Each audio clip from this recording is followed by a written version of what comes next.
Assalamualaikum warahmatullahi wabarakatuh. Perkenalkan, nama saya Firda Febriani. Di sini saya akan mereview tentang materi biomonitoring. NIM saya 200207055. Saya dari kelas TPPL 1C. Bioindikator. Bioindikator bagian 1. Konsep dari bioindikator yaitu suatu organisme yang dapat memberikan respon, indikasi, representasi, refleksi, dan informasi kondisi atau perubahan suatu ekosistem. Disebut dengan bioindikator. Weisman al. 2006. Bioindikator adalah kelompok atau komunitas organisme yang saling berhubungan, yang keberadaannya atau perilakunya sangat erat berhubungan dengan kondisi lingkungan tertentu, sehingga dapat digunakan sebagai satu petunjuk kualitas lingkungan atau uji kuantitatif. Dari Setiono dan Sutarto 2008 dan Triatmojo 2008. Suatu organisme akan berkembang secara optimal pada kondisi lingkungan ideal. Komponen ekosistem yang tidak ideal berdampak pada perubahan mekanisme kehidupan organisme. Dari Pribadi 2009. Bioindikator adalah makhluk yang diamati penampakannya untuk dipakai sebagai petunjuk tentang keadaan kondisi lingkungan dan sumber daya pada habitatnya. Selain itu, bioindikator mampu mencerminkan kualitas suatu lingkungan atau dapat memberikan gambaran situasi ekologi. Respon organisme terhadap pencemaran. Bentuk indikator meliputi yang pertama ada reaksi biokimia dan fisiologis, yang kedua ada abnormalitas anatomi, morfologi, bioritme, dan tingkah laku, yang ketiga ada perubahan populasi hewan atau tumbuhan secara kronologis. Yang keempat, perubahan pada ekosistem maupun gabungan ekosistem. Yang kelima, perubahan pada struktur ataupun fungsi ekosistem dan perubahan bentuk lahan atau landscape. Syarat untuk menetapkan atau memilih organisme dalam bioindikator yaitu yang pertama, takson yang tinggi atau lebih tinggi, di mana harus memilih takson dengan taksonomi yang jelas, diketahui secara terperinci, dan mudah untuk diidentifikasi. Lalu, status biologi diketahui dengan jelas, peka terhadap tekanan maupun perubahan lingkungan. Organisme memiliki kelimpahan tinggi dan mudah disurvei atau diamati, tersebar dalam ruang waktu dan memiliki hubungan yang kuat dengan komunitas luas, atau tidak memiliki hubungan kuat dengan komponen tekanan. Tipe dari bioindikator yang pertama ada indikator lingkungan, merupakan organisme atau kelompok populasi yang peka akan adanya lingkungan rusak, tercemar, atau mengalami perubahan kondisi. Indikator lingkungan dibagi menjadi 5, yaitu sentinels, detektor, exploiter, akumulator, dan bioesai organisme. Yang kedua ada indikator ekologis, merupakan takson atau kelompok yang peka akan adanya tekanan terhadap lingkungan, mengindikasikan dampak tekanan terhadap lingkungan dan respon diwakili oleh sampel takson di habitat itu. Yang ketiga ada indikator keanekaragaman hayati, merupakan kelompok takson atau fungsional, mengindikasikan beberapa ukuran keanekaragaman atau kekayaan jenis, kekayaan sifat, dan status endemitas takson di atasnya. Indikator biodiversitas dapat dibedakan menjadi 3 kelompok, yaitu ada kelompok referensi, kunci, dan vokal. Berdasarkan fungsi menurut Setiawan 2008, bioindikator dapat dibedakan dalam 3 bagian kelompok, yaitu indikator kehadiran dan absensinya menyimpulkan tentang permasalahan lingkungan dan kuantitatif jarang. Spesies uji dan tanggapannya mengindikasikan tentang permasalah yang luas dan uji umum. Lalu ada monitor, menyediakan bukti akan perubahannya. Kesimpulan kuantitatif biasanya mungkin melakukan kalibrasi. Lalu ada monitor dari monitor aktif yang tersedia dengan cepat dan monitor pasif, yaitu organisme monitor yang diintroduksi. Berdasarkan status makhluk hidupnya, bioindikator dapat dibedakan menjadi 2, yaitu ada fitoindikator dan zooindikator. Berbagai jenis indikator dapat dijelaskan dari perspektif berbeda. Menurut tujuan bioindikasi, 3 jenis bioindikator dijelaskan perbedaannya, yaitu ada indikator kepatuhan. Indikator kepatuhan ini misalnya atribut populasi ikan diukur pada tingkat populasi, komunitas, atau ekosistem, dan difokuskan pada isu-isu seperti keberlanjutan populasi atau masyarakat secara keseluruhan. Yang kedua ada indikator diagnostik. Indikator diagnostik pada peringatan dini diukur pada tingkat individu atau suborganisme atau biomarker. Yang ketiga itu ada indikator peringatan dini. Indikator peringatan dini berfokus pada tanggapan cepat dan sensitif terhadap perubahan lingkungan. Akumulasi bioindikator misalnya kerang dan lumut dibedakan dari efek toksik bioindikator dengan efek yang dipelajari pada tingkat organisasi biologis. Lalu bioindikator bagian 2. Kriteria makhluk hidup sebagai indikator lingkungan. Menurut ODUM 1993, pedoman mengenai makhluk yang dapat dijadikan bioindikator adalah satu itu spesies steno, kisaran toleransi sempit. Spesies ini lebih baik digunakan sebagai indikator daripada spesies euri atau kisaran toleransi luas. Spesies dewasa sebagai indikator dibandingkan dengan yang masih muda. Yang ketiga, bukti yang cukup dibutuhkan terlebih dahulu sebelum mempercayai penampakan makhluk hidup sebagai indikator dengan uji pendahuluan. 4. Banyak hubungan di antara jenis, populasi, dan seluruh komunitas lebih banyak dipercayai sebagai indikator dibandingkan dengan hanya satu jenis tunggal. Menurut juri antara 2011 menyatakan bahwa bioindikator yang digunakan untuk memantau keadaan polusi di suatu sebaiknya memenuhi kriteria sebagai berikut. 1. Organisme yang dijadikan bioindikator memiliki kisaran toleransi sempit terhadap perubahan lingkungan. 2. Organisme yang dijadikan bioindikator memiliki kebiasaan hidup menetap dan pemencarannya terbatas. 3. Organisme yang dijadikan bioindikator mudah dilakukan pengambilan sampel atau umum dijumpai di lokasi pengamatan. 4. Polutan tidak mengakibatkan kematian terhadap organisme yang dijadikan bioindikator.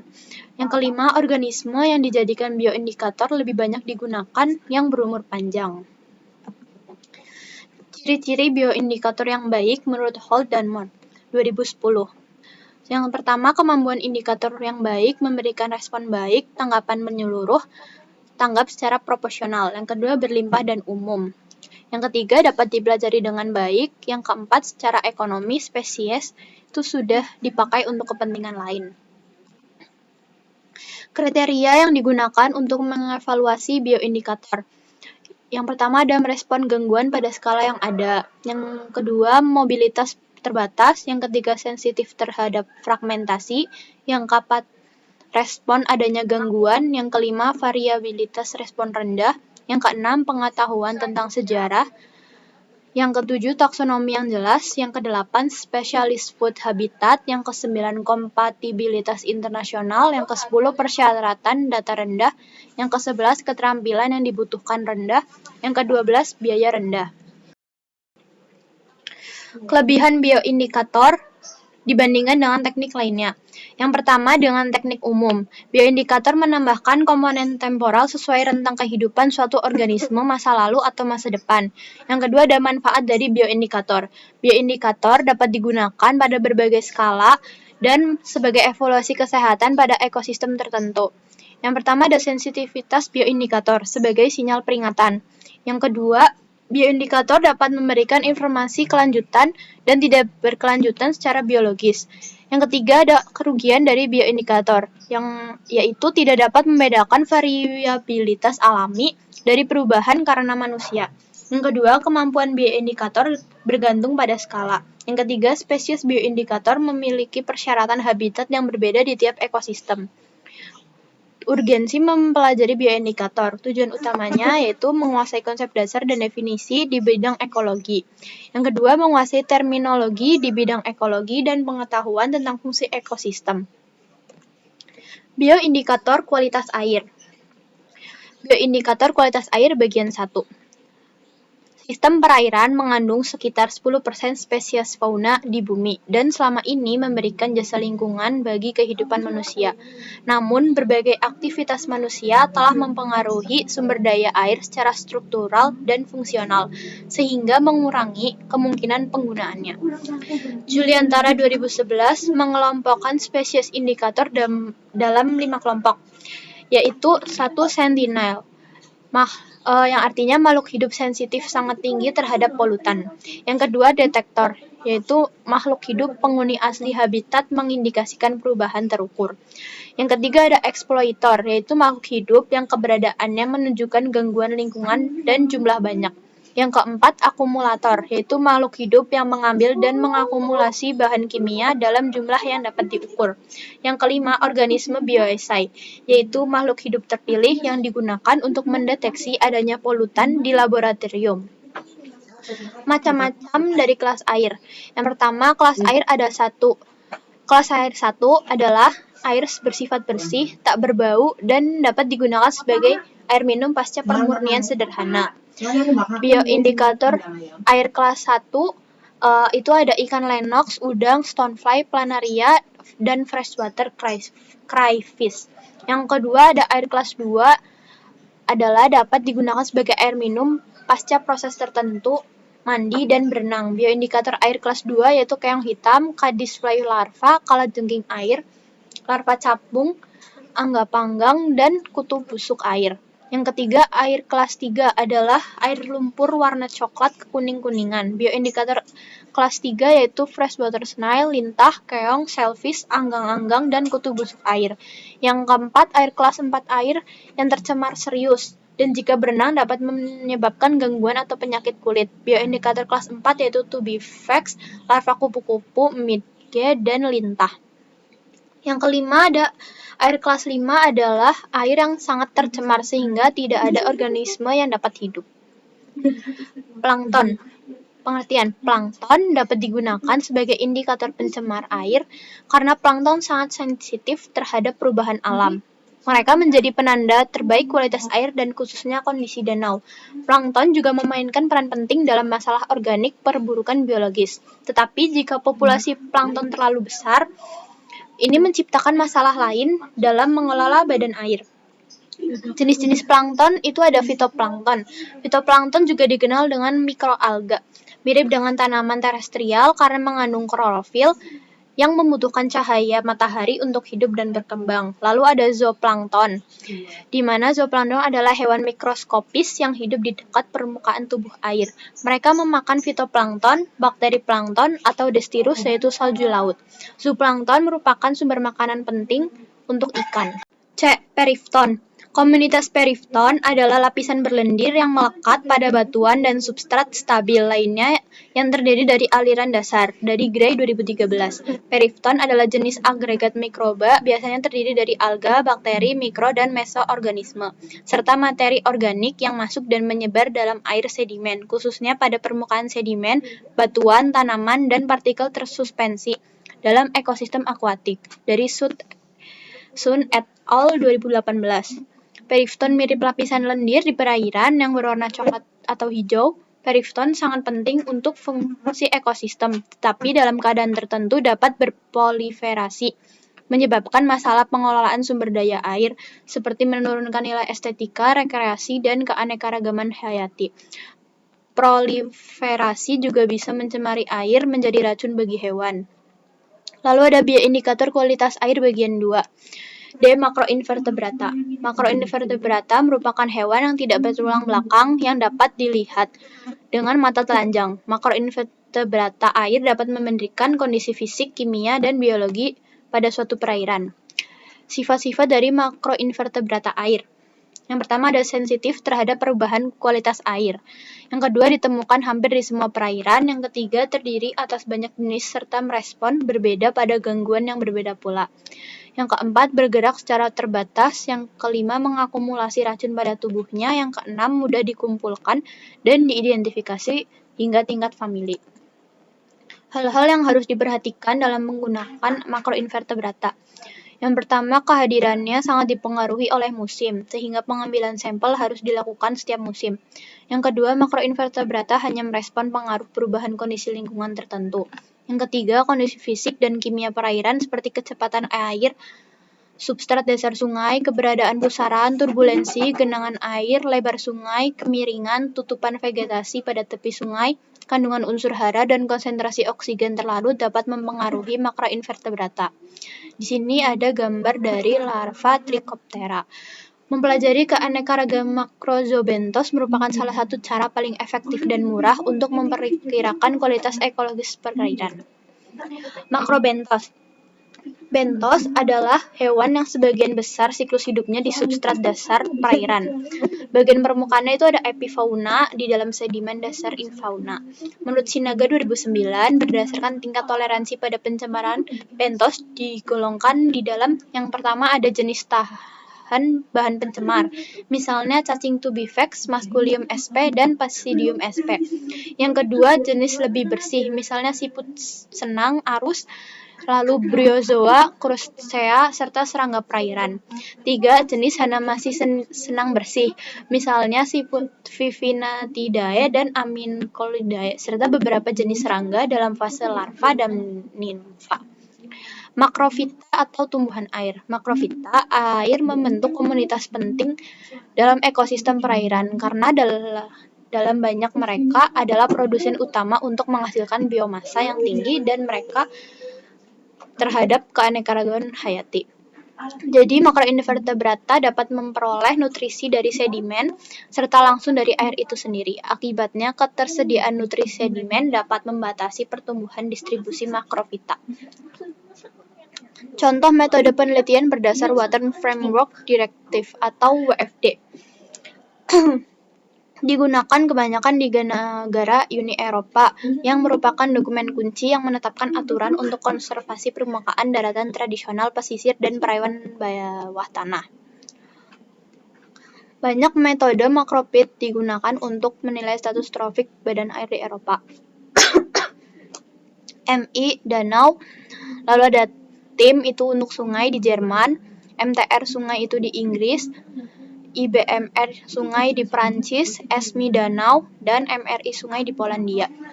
Lalu ada metode Huisman-Al-Fresco Models atau model Hof. Adalah satu set hierarkis dari 5 model dengan peningkatan kompleksitas yang ditujukan untuk menyesuaikan kurva respon spesies satu bentuk pada gradien lingkungan. Ikan adalah salah satu spesies hewan yang sering digunakan sebagai bioindikator lingkungan untuk memantau tingkat pencemar atau kualitas air lingkungan dengan kepekaannya terhadap pencemar. Menurut Ville 2011, keuntungan menggunakan ikan sebagai bioindikator yaitu yang pertama, ikan indikator yang baik untuk efek jangka panjang atau beberapa tahun. Yang kedua, ikan pada umumnya mencakup berbagai spesies yang mewakili tingkat tropik. Ada omnivora, herbivora, insektivora, planktivora, dan piscivora. Yang ketiga, ikan berada di bagian atas rantai makanan akuatik dan dikonsumsi oleh manusia. Yang keempat, ikan relatif mudah dikumpulkan dan diidentifikasi pada tingkat spesies. Yang kelima, penggunaan kehidupan akuatik atau standar kualitas air biasanya dicirikan dengan istilah perikanan. Yang keenam, ikan terhitung hampir separuh spesies vertebrata yang terancam punah dan subspesies di Amerika Serikat. Beberapa contoh metodenya di sini ada indeks hepatosomatik, lalu ada indeks gonadosomatik, yaitu bioindikator yang memasuk informasi struktural lebih fungsional dan menghormati kesehatan. Yang ketiga ada faktor kondisi. Lalu ada bioindikator kualitas air, kualitas tanah. Pengantarnya beberapa senyawa kimia yang berpotensi berbahaya yang berasal dari aktivitas manusia, perkotaan, pedesaan, maupun kawasan industri secara terus-menerus dan dilepaskan ke lingkungan, khususnya tanah. Tanah adalah sumber daya penting bagi manusia dan ekosistem. Faktor biologis dapat menunjukkan keseimbangan lingkungan yang lebih baik melalui indeks biotik, yang berasal dari pengamatan spesies bioindikator. Organisme seperti itu karena karakteristiknya yang toleran terhadap beberapa zat kimia. Dapat menghadirkan beberapa perubahan yaitu fisiologis, morfologis, dan perilaku ketika terpapar polutan tertentu. Kehidupan beberapa hewan dan tumbuhan itu sangat bergantung pada tanah, baik makro, meso, maupun mikro, seperti isopoda, collembola, olichaeta, dan diplopoda. Telah diusulkan sebagai organisme bioindikator. Selain itu, tanaman tingkat tinggi juga bisa digunakan dalam penilaian tanah. Hewan, di sini ada yang pertama invertebrata. Menurut Foninetti et al. 2011, beberapa kelompok taksonomi invertebrata tanah dan tanaman tingkat tinggi telah diusulkan sebagai organisme bioindikator yang dapat diuraikan sebagai berikut. Ada Isopoda, Collembola, dan Diplopoda. Arthropoda tanah dari kelompok Saprophagus yaitu Isopoda, Collembola, dan Diplopoda adalah di antara organisme yang dianggap paling tetap dan mengevaluasi efek akumulasi zat beracun. Lalu ada Oligochaeta, juga sering digunakan dalam tes toksisitas. Cacing tanah dapat menunjukkan kualitas tanah dengan kelimpahan dan komposisi spesies fauna cacing tanah di lokasi tertentu. Perilaku masing-masing cacing tanah yang bersentuhan dengan substrat tanah, akumulasi bahan dari kimia dari tanah dan dalam tubuh, dan biokimia sitologi stres biomarker di cacing tanah. Kelompok taksonomi lain yang digunakan dalam toksikologi adalah Isopoda, yang merupakan salah satu ordo terbesar dari Crustacea dengan sekitar 10.000 spesies. Pentingnya diploda dalam daur ulang nutrisi, aerasi, dan pemupukan tanah sering disebut dalam literatur. Lalu, Collembola adalah salah satu anggota terpenting dari mesofauna tanah yang terlibat dalam proses dekomposisi. Collembola sebagai indikator seperti keberadaan di semua ekosistem. Selain itu, mereka memiliki siklus hidup yang pendek sehingga mereka merespon dengan cepat terhadap perubahan lingkungan. Dan karena mereka bersentuhan langsung dengan tanah, mereka lebih sensitif terhadap beberapa jenis tekanan yang diterapkan dalam ekosistem. Lalu ada nematoda. Nematoda ini banyak dimanfaatkan sebagai bioindikator. Nematoda memiliki sifat yaitu respon terhadap pencemar yang dapat memberikan gambaran perbaikan ekosistem. Lalu ada sifat tahan, semisalnya kritobiosis. Yang ketiga ada nematoda yang bersifat berbahaya bagi tumbuhan karena dapat memutus sirkulasi air dan hara. Yang keempat, nematoda mudah dipelajari secara terpisah. Berdasarkan jenis makanan atau mangsa, nematoda terdiri atas 6 kelompok, yaitu pemangsa alga atau lumut, pemangsa jamur, bakteri, predator, parasit pada serangga, dan parasit pada tumbuhan. Ular buta Rhatophyllus braminus, ular buta jenis Rhapotiplops braminus hidup pada tipe habitat dengan nilai kadar air tanah, kadar organik tanah, dan porositas tanah yang tinggi. Populasi dari hewan ini yang kecil menjadi bioindikator bahwa nilai kadar air tanah, kadar organik tanah, dan porositas tanah lebih rendah sehingga dapat dikatakan bahwa kesuburan tanah rendah. Lalu ada tumbuhan. Tumbuhan terlepas dari perbedaan struktur dan metaboliknya dapat memberikan informasi tentang potensi zat sitotoksik, genotoksik, dan mutagenik. Menurut Foninetti et al. 2011, mengutip keuntungan dari penggunaan tumbuhan itu ada tumbuhan tinggi, yaitu eukariota. Terus teknik yang digunakan dalam penelitian ini relatif sederhana. Memiliki biaya rendah dan perawatan yang mudah. Dapat dilakukan di bawah berbagai kondisi lingkungan. Lalu juga pengujian pada tumbuhan tingkat tinggi dapat digunakan melalui potensi, dapat digunakan untuk penelitian in situ dan beberapa tahun. Selain itu, penelitian telah menunjukkan korelasi dengan uji sitogenik pada mamalia. Dapat digunakan bersama dengan uji mikroba dan dengan tanaman menunjukkan sensitivitas tinggi dalam tes dengan agen karsio. Bioindikator kualitas udara. Pengantar, polusi udara mengacu pada jumlah zat berbahaya yang terkonsentrasi di atmosfer dan mengisi udara dalam waktu dan konsentrasi melebihi yang diizinkan. Polutan di udara dihasilkan oleh aktivitas manusia dan proses alami. Namun pencemaran terutama mengacu pada polutan yang dihasilkan oleh aktivitas manusia, termasuk produksi industri dan pertanian. Itu dapat dihasilkan dari kehidupan sehari-hari dan sarana transportasi. Beberapa polutan di udara yang umum itu ada SO2, partikel tersuspensi terutama NOx, CO, dan VOC atau volatile organic compounds atau senyawa organik volatil. logam berat, zat radioaktif, oksida fotokimia, dan lain-lain. Lincen. Lincen adalah gabungan bakteri dan alga simbiotik. Lincen sangat sensitif terhadap polusi H2S di udara. Hal ini membuat mereka sangat sensitif karena tidak memiliki akar. Mereka menyerap banyak bahan bakar, mentahnya langsung dari uap udara dan uap air di sekitar mereka. Lincen dapat digunakan untuk memantau akumulasi polutan jangka panjang. Keuntungan penggunaan lincen sebagai bioindikator, yaitu banyak spesies lincen memiliki rentang geografis yang luas. Lalu morfologi lincen tidak bervariasi dengan musim. Lincen biasanya berumur panjang, pertukaran air dan gas di seluruh talus lincen membuat mereka sensitif terhadap polusi. Lincen tidak memiliki akar dan tidak memiliki akses ke sumber nutrien tanah. Lincen tidak memiliki jaringan pelindung atau jenis sel yang diperlukan untuk menjaga kadar air internal tetap konstan. Metode pengukuran respon lincen terhadap polusi udara. Menurut Set dan Kundu 2016, metode yang paling banyak digunakan untuk mengukur respon lincen terhadap polusi udara adalah dengan studi fumigasi dan gradien.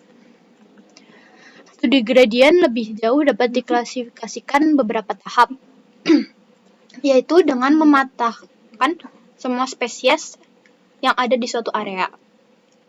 Di sini kita bisa lihat ada rumusnya. Keterangannya itu di mana F adalah frekuensi maksimal itu 10, kotaknya adalah dari dimensi 30 kali 50 cm masing-masing di mana suatu spesies tertentu muncul. Lalu penggunaan metode transpalasi, talus dari lincen ditranspalasikan.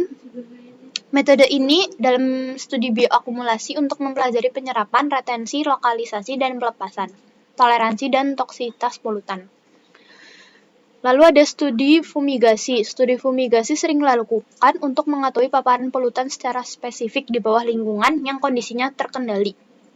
Lalu ada mengukur sizing up licen. Ukuran licen adalah indikator kualitas udara yang baik tergantung pada usia dan jumlah sinar matahari.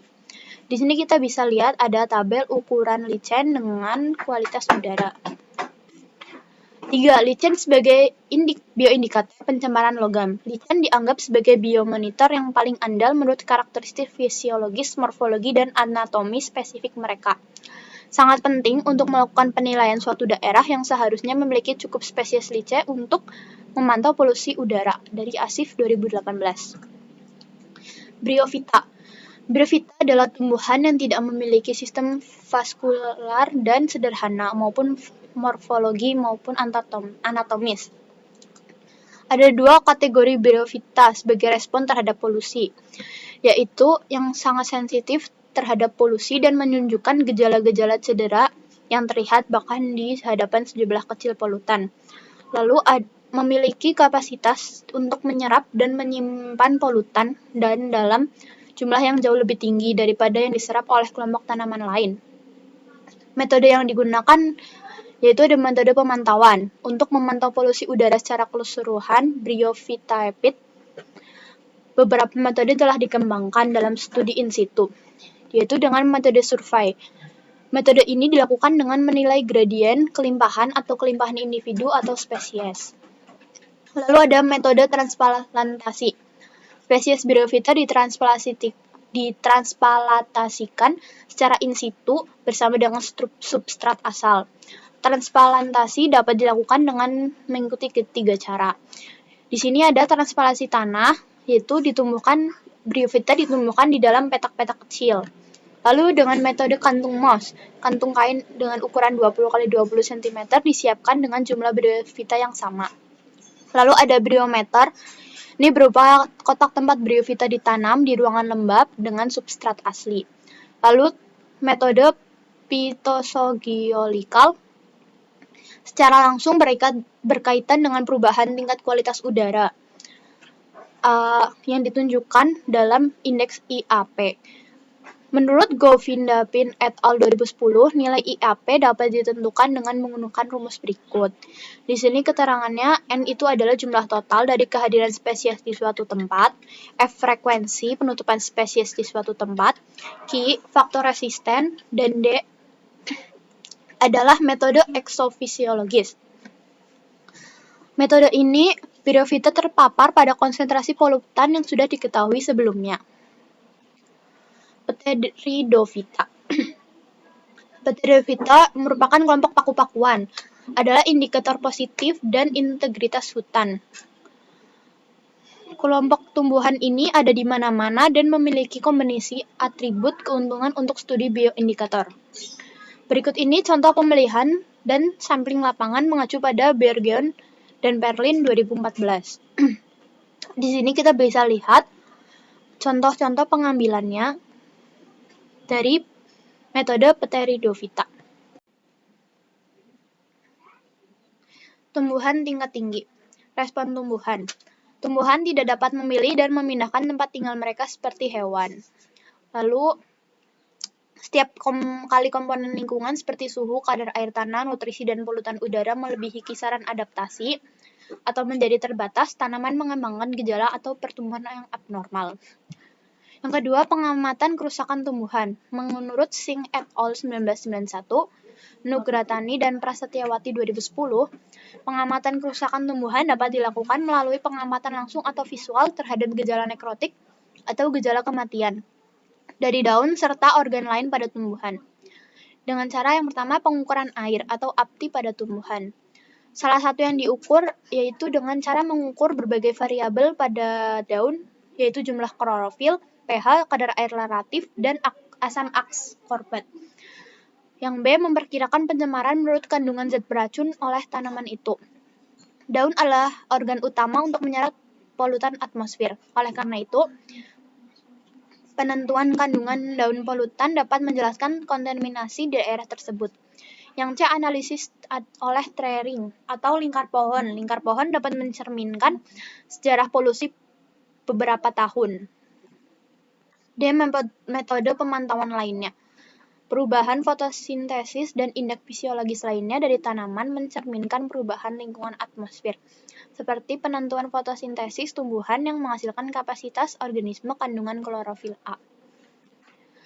3. Lebah madu sebagai bioindikator kualitas lingkungan. Aktivitas manusia menghasilkan kontaminan dengan jumlah dan toksitas yang sering melebihi kapasitas homeostatik lingkungan untuk membersihkan dirinya. Oleh karena itu, analisis sistematif dan pemantauan lingkungan semakin menjadi masalah yang mendesak.